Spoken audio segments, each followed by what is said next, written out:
ओम सर्वधर्मस्थापकस्त्वं सर्वधर्मस्वरूपकः आचार्याणां महाचार्यो रामकृष्णाय ते नमः।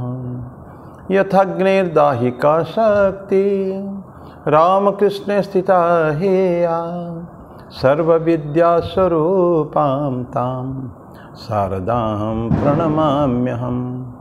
परतत्वे सदा लीनो रामकृष्ण समाज्ञया यो धर्मस्थापनरतो वीरेशं तं नमाम्यहम्। वीरेशं तं नमाम्यहम्। भगवान श्री रामकृष्ण देव, भगवती माँ शारदा जी और स्वामी जी को प्रणाम अर्पित करता हूँ। मेरे गुरुदेव पूजनीय स्वामी भूतेश्वर जी महाराज को प्रणाम है। आप सबको प्रणाम है। आज के इस छोटे वीडियो में हम लोग एक बहुत सुंदर टॉपिक है। नॉर्मली इस टॉपिक के ऊपर हम चिंता नहीं करते हैं। ठाकुर ने उसको वचनामृत में कई बार भक्तों ने पूछा है, स्वाधीन इच्छा, स्वतंत्र इच्छा। हम लोग एज ए ह्यूमन बीइंग स्वाधीन है कि पराधीन, ये एक टॉपिक है, बड़ा इंपॉर्टेंट टॉपिक। क्या हमारे में स्वतंत्रता है और है तो कहाँ तक है, और पराधीनता है तो क्यों है, क्या होते, कौन सा परिवेश हमको बाध्य करता है पराधीन होने के लिए, या हमारे स्वतंत्र जो सत्ता है, जो हमारे अंदर जो काबिलियत है, जो हम पोटेंशियल है, each soul is potential divine Swami ji बोलते थे, तो वेयर वी लैक। इसी टॉपिक के ऊपर थोड़ा चर्चा करेंगे आज।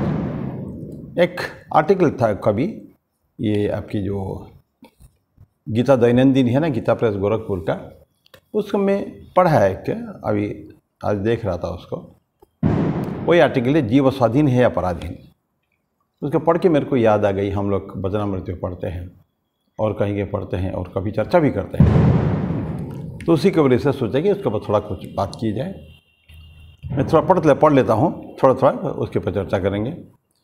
ईश्वर के द्वारा दिए हुए विवेक का आदर करके प्राप्त शक्ति का सदुपयोग करने में जीव सर्वथा स्वतंत्र है। जीव कहाँ स्वतंत्र है? आर्टिकल बोलता है कि ईश्वर के द्वारा दिए हुए विवेक, ये जो विवेक, ये बहुत इम्पोर्टेंट हमारे अंदर एक फैकल्टी है।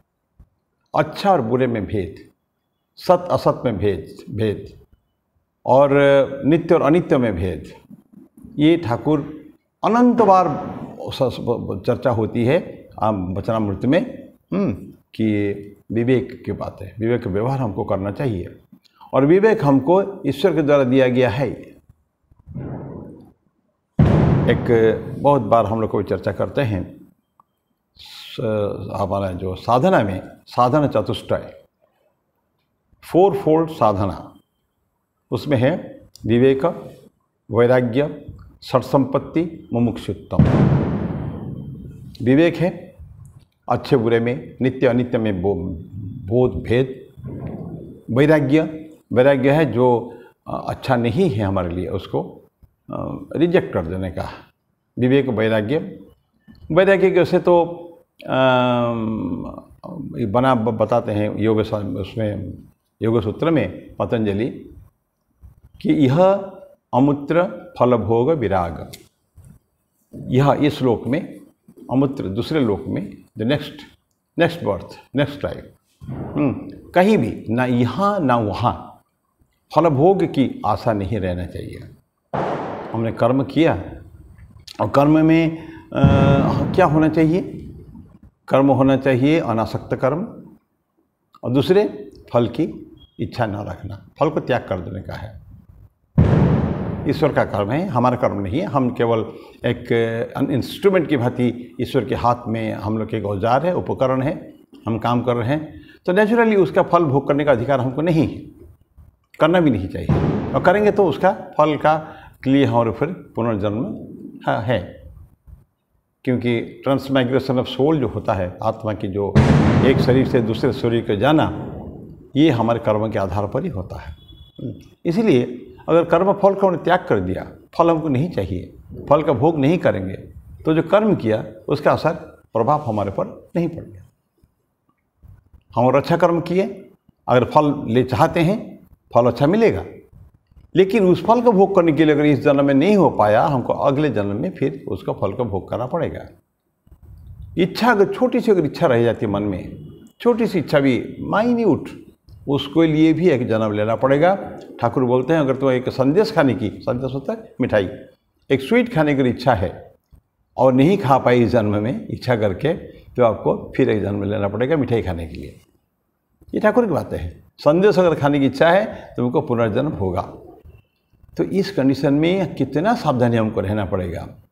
तो विवेक वैराग्य फिर षट संपत्ति में सम दम उपरति तितिक्षा समाधान श्रद्धा, उसके ऊपर आज क्योंकि टॉपिक नहीं है उसके ऊपर मैं बोल नहीं रहा हूँ।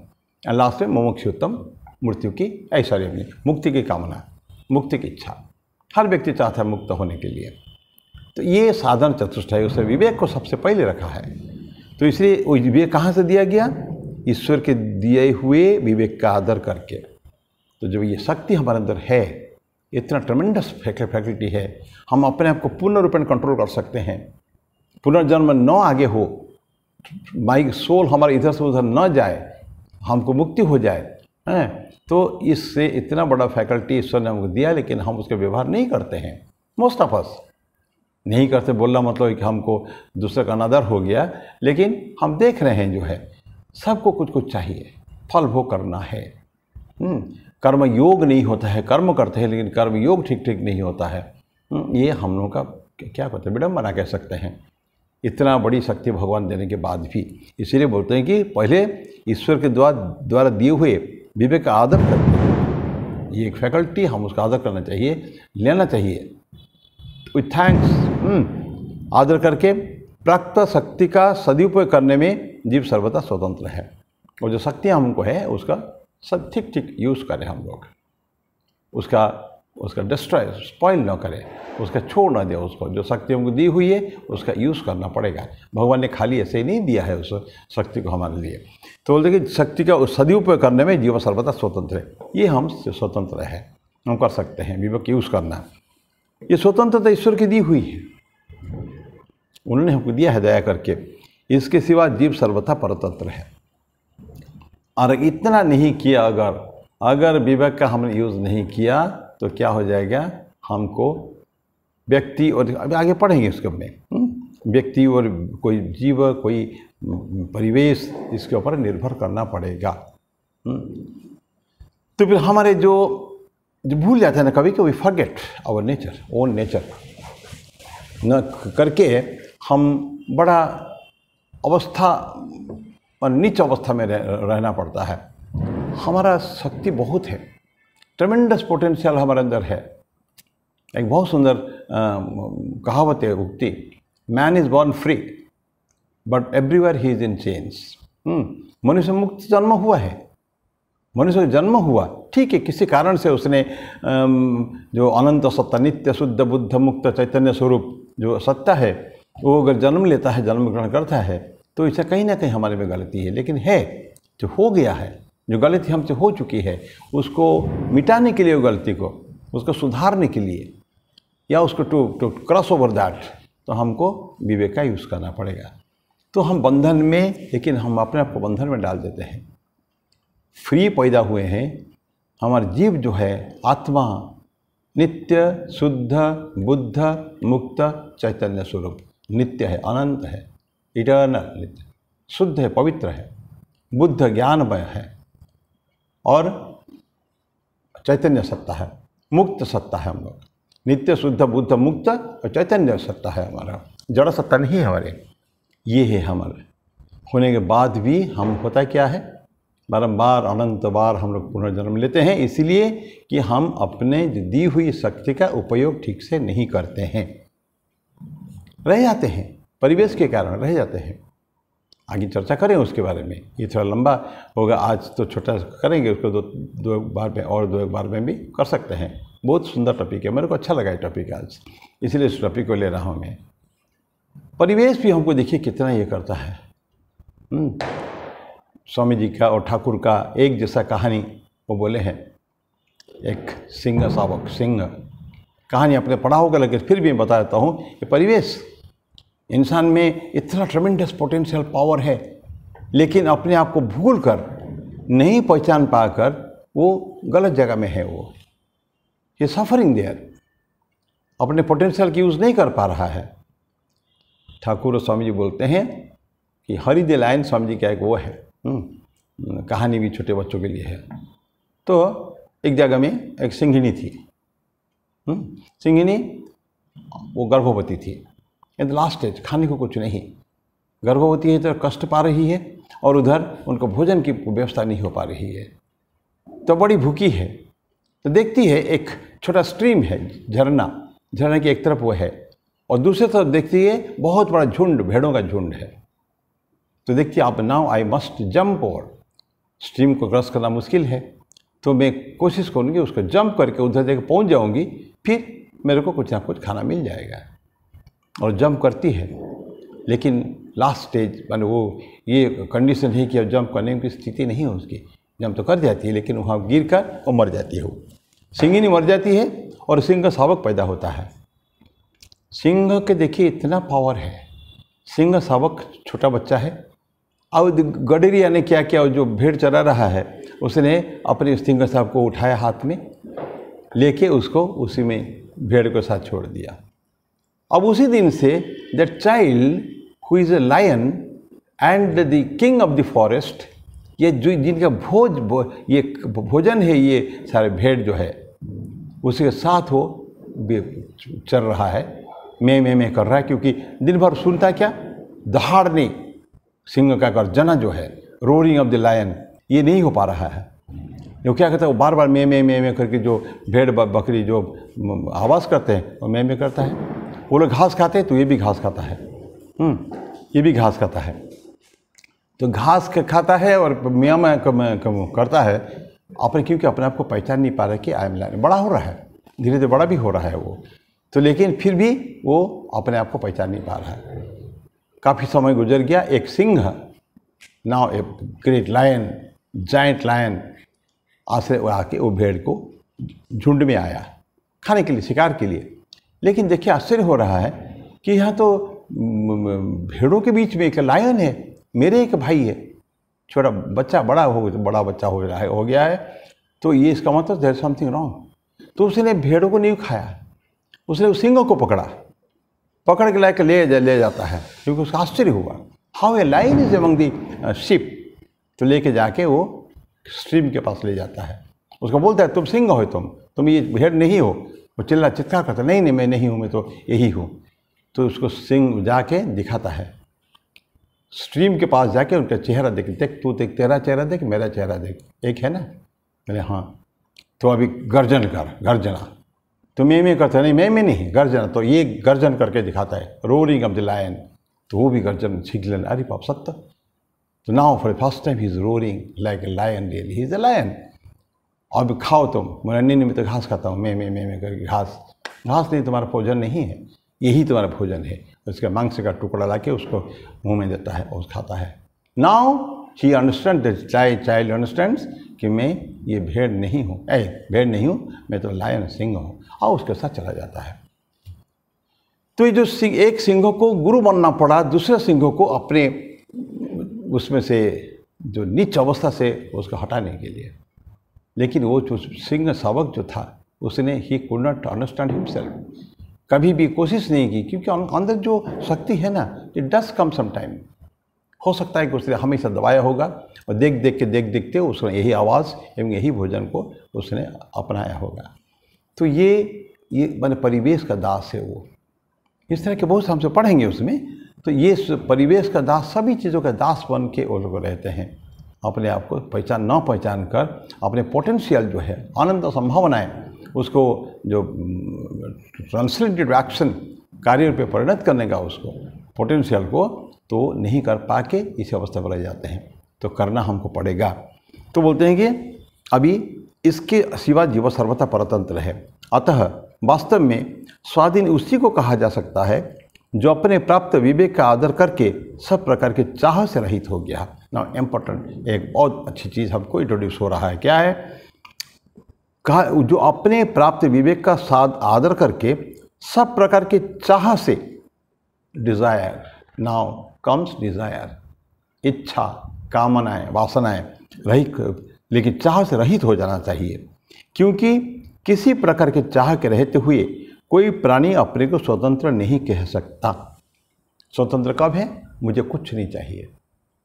When a person can tell कि आपसे मुझे कुछ नहीं चाहिए, enough is enough, he is the richest person in the world, कहते हैं ना। वो रिचेस्ट नहीं है जिनके पास बिलियंस ऑफ डॉलर्स की संपत्ति है, महल है, बड़ा बड़ा बिजनेस है, अकूत संपत्ति का मालिक है। वो रिच नहीं है। रिच वो है जो अभी इसी मोमेंट में कह सकता है कि मैं फुलफिल्ड हूँ, मुझे और कुछ नहीं चाहिए, in spite of the fact कि उसके पास कुछ है ही नहीं विशेष कुछ। साधारण व्यक्ति है, लेकिन उसके अंदर है कि नहीं, मैं परिपूर्ण हूँ, मुझ में और कुछ आवश्यकता नहीं है। तो चाह कुछ नहीं होना चाहिए। जहाँ चाह आ गई वहाँ राह नष्ट हो जाएगा, ख़त्म हो जाएगी। तो बोलते हैं कि डिज़ायर नहीं, और कामना वासना ही सारे दुखों का कारण है। अपने परतंत्र का कारण कहिए, दुख का कारण कहिए, कामना वासना है। ये शास्त्र में अनंत काल से, हजारों साल के हमारे शास्त्र जो है वेद उपनिषद, इसी की चारों तरफ उद्घोष कर रहे हैं। और यही चीज़ जो है ना, अब क्या इच्छा है, कामना है। भगवान बुद्ध ने, सिद्धार्थ ने बोला था कभी, ज्ञान प्राप्ति के बाद जब बोधि हो गए, बुद्ध हो गए, तब उन्होंने जो पहला प्रवचन सरमन दिया 5 सन्यासियों के बीच में सारनाथ में जाके, बनारस के पास, यही है कि संसार दुखपूर्ण है, दुख का कारण कामना एवं वासना है, और कामना एवं वासना की विनाश से दुख का विनाश। ये उन्होंने क्या कहा था वहाँ, धर्म चक्र प्रवर्तन इसको कहते हैं, टर्निंग द व्हील ऑफ धर्म। और ये जो प्रथम प्रवचन दिया था बोधि प्राप्ति के बाद, वो है यही धर्म चक्र प्रवर्तन। 5 साधुओं के जो कभी उनके साथ साधना करते थे, उनके सब आप लंबे समय के बाद मुलाकात हुई, एवं उन्होंने भगवान बुद्ध को पहचाना कि now he is not that Siddhartha who is to sadhana with us. हमारे साथ जो साधना करते थे साथ में, तो वो नहीं है अभी। Now he is a changed person, completely transformed. तो फिर उसी समय ये कामना वासना, तो इच्छा हमारे अंदर मिनिमम होना चाहिए, नॉर मिनिमम नहीं, बिल्कुल नहीं होना चाहिए। और धीरे धीरे स्लोली इच्छा के ऊपर दमन करना पड़ेगा हमको। दमन नहीं, उसको उड़ा देने का है। अपने आप से एक संकल्प कर, नहीं मुझे आज से कुछ नहीं चाहिए, मैं पूर्ण हूँ। ये अगर कर पाएंगे तो बोलते कि है, कोई किसी प्रकार के चाह के रहते हुए कोई प्राणी अपने को स्वतंत्र नहीं कहिए, क्योंकि वो चाह के कारण वो किसी न के ऊपर डिपेंडेंट है। वो उसको वो प्राप्त करने के लिए कोई ना कोई उसको इंस्ट्रूमेंट चाहिए, जहाँ से वो प्राप्त करेगा। कोई ना कोई परिवेश के ऊपर, के व्यक्ति के ऊपर, के जीव के ऊपर उसका आधारित रहना पड़ेगा। दैट मीन्स ना वो स्वतंत्र नहीं कहा जा सकता, वो परतंत्र हो गया है। वो जब तक मनुष्य का अंतःकरण अपवित्र है, उसमें राग द्वेष और भोग वासना वर्तमान है, तब तक वो स्वाधीन नहीं है। यही हमारे समाप्त करेंगे। क्या बोलते हैं? मनुष्य का अंतःकरण अपवित्र है। अंतःकरण मनोबुद्धि चित्त अहंकार, ये जो है इंटरनल इक्विपमेंट्स, तो ये पवित्र चाहिए, पवित्रता चाहिए, पूर्ण पवित्रता। सीधे बोलते जब अंतःकरण जब है अंतःकरण अपवित्र जब तक है, उसमें राग द्वेष और भोग वासना वर्तमान है। राग द्वेष, राग अटैचमेंट, द्वेष दूसरे के प्रति बुरी भावनाएं, कटु भावनाएं, ये द्वेष कहते हैं उसको। और भोग वासना भी है, इच्छा भोग करने की, एन्जॉयमेंट की प्रवृत्ति, एंटरटेनमेंट की प्रवृत्ति, विशेषकर सेंस प्लेजर, ट्रेमेंडस सेंस प्लेजर की, जो शब्द स्पर्श रूप रस गंध का जो इसको जो पंच जो इंद्रियां हैं, उसको पूर्ण रूप में व्यवहार करने में जब तक उसकी इच्छा है तब तक वो स्वतंत्र नहीं है। भोग वासना वर्तमान है, तब तक वो स्वाधीन नहीं है। मैं ही रखता हूँ, आगे इसी को ही आगे कंटिन्यू करेंगे नेक्स्ट क्लास में।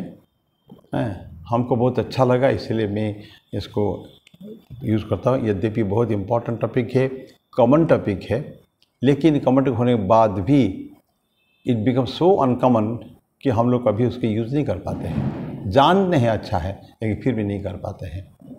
तो क्योंकि हम लोग परतंत्र है। तुम यही मेरी वाणी को विराम दो, फिर अगली बार मिलेंगे, इसी को ही कंटिन्यू करेंगे। ओम शांति शांति शांति। हरि ओम तत्सत। श्री राम कृष्णार्पणमस्तु।